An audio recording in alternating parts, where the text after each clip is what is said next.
समय की सीमाओं को ध्यान में रखते हुए मैं सीधे विषय पे आना पसंद करूँगा।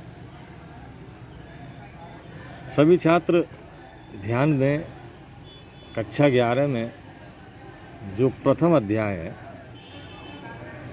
रसायन विज्ञान की मूल अवधारणाएं, इसमें रसायन विज्ञान के सभी आधारभूत नियम और सिद्धांत हैं। जिन छात्रों को रसायन विज्ञान से लगाव नहीं होता तो उसका मूल कारण यही होता है कि जो इनके बेसिक्स हैं वो उन्हें कभी भी साफ साफ समझ में नहीं आते।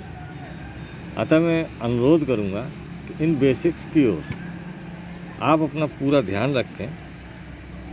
कोशिश करेंगे कि आपको पूरी तरह से विषय समझ में आए।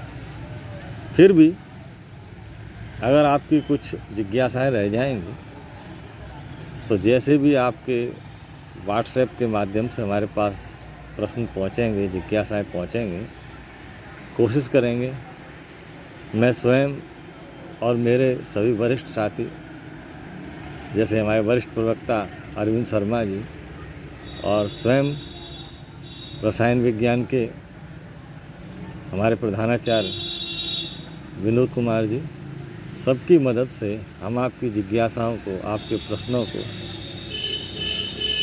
समाधान करने का प्रयास करेंगे। उम्मीद करेंगे कि ये क्लासेस हमारे और आपके बीच में सफलता के नए मानदंड स्थापित करेंगे। सीधे मूल विषय पे आते हैं। सबसे पहली समस्या आपके लिए होगी कि हम इस विषय का कंटेंट कहाँ से प्राप्त करें। अगर आपके पास कुछ पुस्तकें उपलब्ध हैं तो ये बहुत अच्छी बात है, लेकिन अगर पुस्तकें भी नहीं हैं, एंड्रॉयड फ़ोन आपके पास हैं, तो आप प्ले स्टोर पर जाइए और सीधे कक्षा 11 रसायन विज्ञान इन 3-4 शब्दों को टाइप करें। आपको बहुत सारे ऐप इससे संबंधित मिलेंगे। NCERT सिलेबस से संबंधित जो भी ऐप्स हों आप उन्हें खोलें और उनमें से आपको जो बेहतर लगे आप उसके द्वारा अध्ययन करने का प्रयास करें। मैं सीधे विषय पर आता हूँ क्योंकि समय की अपनी सीमाएं हैं। आप इस वक्त स्क्रीन पर देख रहे होंगे कि पहला रसायन विज्ञान की कुछ मूल अवधारणाएं, ये हेडिंग आपको दिखाई दे रहा होगा। इसके नीचे जो आपको दिख रहा है ये इसका विस्तृत पाठ्यक्रम है। जाहिर है इसे देख के ही ये अंदाज़ लगता है कि ये पाठ कितना विस्तार लिए हुए है। और जब भी कोई चीज़ विस्तार में होती है तो उसे समझने के लिए हम उसमें कुछ कार्य विभाजन कर लेते हैं, उसे कुछ हिस्सों में बांट लेते हैं ताकि ये विषय और ये सिद्धांत हमारी समझ में ठीक से आ सके। इसीलिए मैंने इनको 3 हिस्सों में बांटा। अब आप देखेंगे आपके ठीक सामने कॉपी पर मैंने स्वयं यही लिखा है कि रसायन विज्ञान की मूल अवधारणाएं। देखिए इसको मैंने 3 हिस्सों में बांटा है। एक मूल सिद्धांत, दूसरा नंबर पे है मूल संकल्पना और तीसरे स्टाइकियोमेट्री। ये 3 मैंने इसके विभाग किए हैं ताकि विषय को ठीक ढंग से हम और आप समझ सकें। तो अब हम सबसे पहले भाग जो हमने किया है मूल सिद्धांत। यहाँ एक बात आपसे और कहनी है नोट्स के संबंध में। ये जो वीडियो है मैंने जो रिकॉर्ड की है, इसको आप पॉज करके, स्टिल करके अगर आप कोशिश करेंगे तो नोट्स भी बड़े आराम से बना सकते हैं। साथ में आप अपने एंड्रॉयड ऐप का भी सहारा लें। आपके पास जो पुरानी सामग्री हो, कक्षा 10 की विज्ञान की किताबें हों, उनका भी आप सहारा ले सकते हैं। और फिर भी कोई समस्या हो तो आप व्हाट्सएप पे मुझे अवगत कराएं, मैं कोशिश करूंगा उसके समाधान की। तो हम सीधे उसी जगह पे आते हैं मूल सिद्धांत। मूल सिद्धांत में जो मुख्य मुख्य विषय हैं उनमें सबसे पहला है रसायन विज्ञान का सामान्य परिचय और वर्गीकरण। क्योंकि लगातार हम रसायन विज्ञान को अभी तक पढ़ते आए हैं, तो कक्षा 10 में जो विज्ञान की पुस्तक थी उसमें हम 3 चीज़ों को विज्ञान के रूप में एक साथ पढ़ते थे: भौतिक विज्ञान, रसायन विज्ञान और जीव विज्ञान। इंटरमीडिएट की कक्षाओं में ये तीनों विषय अपने आप में एक पूरा रूप ले लेते हैं। इसी प्रकार रसायन विज्ञान भी एक पूरे विषय के रूप में आपको प्राप्त होती है। यहाँ पे सामान्य परिचय की जो बात है, तो उसमें रसायन विज्ञान की परिभाषा क्या है, ये मैं नहीं समझता कि इस पर अधिक जोर देने की ज़रूरत है। आप लोग कक्षा 10 में भी इसको पढ़ चुके हैं। और इसके वर्गीकरण की बात जो है, तो जहाँ पे विज्ञान का वर्गीकरण नहीं है, यहाँ केवल रसायन विज्ञान के वर्गीकरण से संबंधित बात है। और रसायन विज्ञान को मुख्य रूप से केवल 4 हिस्सों में हमने बांटा है। उनमें पहला है अकार्बनिक रसायन, दूसरा है कार्बनिक रसायन और तीसरा है औद्योगिक रसायन। चौथा हिस्सा है वैश्लेषिक रसायन। इन्हें समझने के लिए अकार्बनिक रसायन जो है, इसमें कार्बनिक यौगिकों को छोड़कर शेष सभी तत्वों और यौगिकों का अध्ययन किया जाता है। ध्यान देने की बात यह है कि सिर्फ इतना इसमें ध्यान रखना है कि इसमें कार्बनिक यौगिकों को छोड़कर शेष तत्वों का और यौगिकों का जो अध्ययन है वो अकार्बनिक रसायन के अंतर्गत आता है।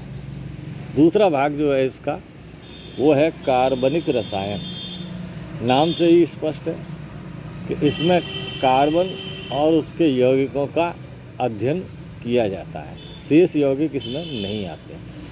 अब आप समझ गए होंगे कि अकार्बनिक और कार्बनिक में मूलतः क्या अंतर है। तीसरी रसायन का जो वर्गीकरण है वो है औद्योगिक रसायन, यानी जिन रसायनों का प्रयोग हम उद्योगों में करते हैं उनसे संबंधित ये रसायन है। या दूसरे शब्दों में कहें तो जिन रसायनों का उत्पादन हम बड़ी मात्रा में करते हैं, समाज के हित के लिए बड़े बड़े फैक्ट्रियों में करते हैं, वो रसायन औद्योगिक रसायन है। और चौथा जो वैश्लेषिक रसायन है, इसमें रसायनों की मात्रा अनुपात से संबंधित जो गणनाएं हैं वो इस वैश्लेषिक रसायन में आती हैं। इसी में आपके प्रयोगात्मक कार्य भी आते हैं। आशा करता हूँ कि ये चारों प्रकार आपकी समझ में आए होंगे। ये हमारा मूल सिद्धांतों में पहला बिंदु था। अगर इसे आप पुस्तक से या किसी और चीज़ से पढ़ेंगे तो ये और अधिक स्पष्ट हो जाएगा। दूसरा हमारा जो मुख्य बिंदु है वो है पदार्थों का वर्गीकरण। सामान्य तौर पर पदार्थ क्या है, ये परिभाषाएं आप कक्षा 6, 7, 8, 9, 10 तक पढ़ते हुए आए। यहाँ पे जो हमारा मुख्य है वो है पदार्थों का वर्गीकरण। तो मूल रूप से अगर हम देखें तो किसी भी पदार्थ को हम 2 प्रकार के भागों में आसानी से बांट सकते हैं, जिसमें पहला है विषमांग पदार्थ और दूसरा है समांग पदार्थ। विषमांग पदार्थों को समझने के लिए एक उदाहरण हम लेते हैं। जैसे हम 2 चीज़ों का मिश्रण बनाएं, मान लीजिए हमने पानी में चीनी डाल दी लेकिन उसे ठीक से मिलाया नहीं, तो हम ये पाएंगे कि उस विलयन का कोई हिस्सा अधिक मीठा होगा और कोई हिस्सा कम मीठा होगा, जिससे स्पष्ट होता है कि जो भी पदार्थ इसमें हैं वो समान रूप से मिले नहीं। तो इस तरह के पदार्थ जिनके प्रत्येक अंग में अवयवी तत्वों की अनुपात में अंतर होता है, विषमांग पदार्थ कहलाते हैं। इसके विपरीत जो दूसरा इसका वर्गीकरण है समांग पदार्थ, आप सहज ही समझ सकते हैं कि वे पदार्थ जिनमें अवयवी तत्वों की मात्रा एक निश्चित अनुपात में होती है, उसका कोई भी नमूना हम ले लें, लेकिन वो हर जगह से वो निश्चित निकलेगा। जैसे कि अभी मैंने चीनी के विलयन का उदाहरण दिया था, तो अगर हम चीनी को ठीक ढंग से मिला दें तो वो जो विलयन बनेगा वो शुरू से लेकर आखिर तक उसमें एक सी मिठास होती है।